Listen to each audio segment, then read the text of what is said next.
Hi, my name is Ryan Ling, and welcome to my review channel. So for today's movie, I will be reviewing The Batman, starring Robert Pattinson, Zoe Kravitz, Colin Farrell, John Turturro, Andy Serkis, and a whole lot of other people, because man, there are a lot of people in this movie. Ooh, also Paul Dano, and directed by Matt Reeves. Anyway, so this film stars Robert Pattinson as well, Batman. He's 2 years into his crime fighting crusade, and he shows it because he's an angrier, less experienced, and far more emotionally vulnerable Batman than other incarnations. He definitely brings a weird, and oddly enough, he brings a lot more weariness to the role despite being relatively wet behind the ears in terms of Batman fighting, which is interesting.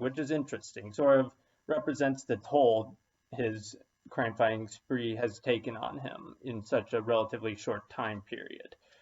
Anyway, so this film follows him he attempting to solve a rash of riddles related to corruption within the GCPD. And so anyway, and on this path to solve riddles and the corruption, he comes across Catwoman, played by Zoe Kravitz, who again uh, she's a survivor and has a thing for strays, and trying to get what she sort of deems to be hers. And also, and like I said before, there's Paul Dano as the Riddler. Yeah, he is really good. Like he will definitely. There are moments where he just inspires dread just by standing motionless. You're like, ugh. I mean, just the very first scene alone caught me by surprise. I was like, yeesh. However, Paul Dano does ham it up a bit too much at times. Like it's not a lot, but there were moments where I found myself laughing when I felt like the film didn't want me to laugh.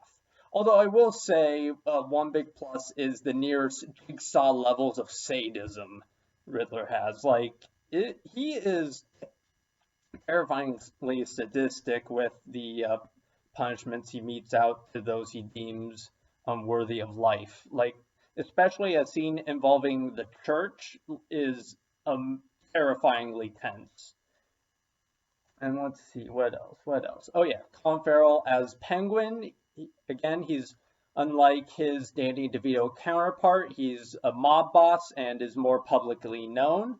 And Colin Farrell, he's practically unrecognizable in the role underneath the fat suit and the heavy prosthetics.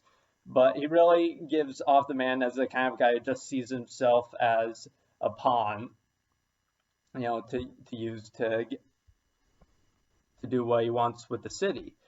Um, and yeah, and so I guess what else is there to talk about? Yeah, the cinematography and the score. Like this is probably the most terrifying Batman has been. Like, I mean, again, no offense to the Christopher Nolan movies, but he never really strikes fear per se. Like, I mean, he sort of just pops up, beats everyone up, and then runs away. With this film, like the camera lingers on him. It's like really long takes on him, and just him walking, and you seeing the villains collectively um, wet themselves in fear. It really strikes fear, and it really enhances the shadow. The score is amazing. It's loud. It's booming. Like just Batman's theme alone is amazing.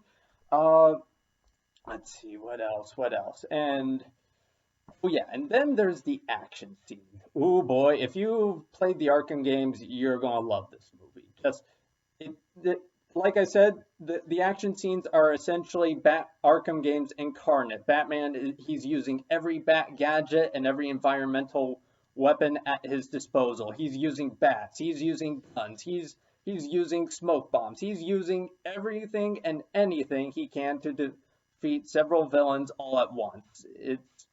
It's all the fun of the Arkham games with none of the frustration of seeing a game over screen and seeing a villain say, "Ha ha, you died, try again." It's yeah, it, yeah. I mean, what can I say? It's great. However, there is like one slight complaint I have. It's sort of regarding the history of the Wayne family.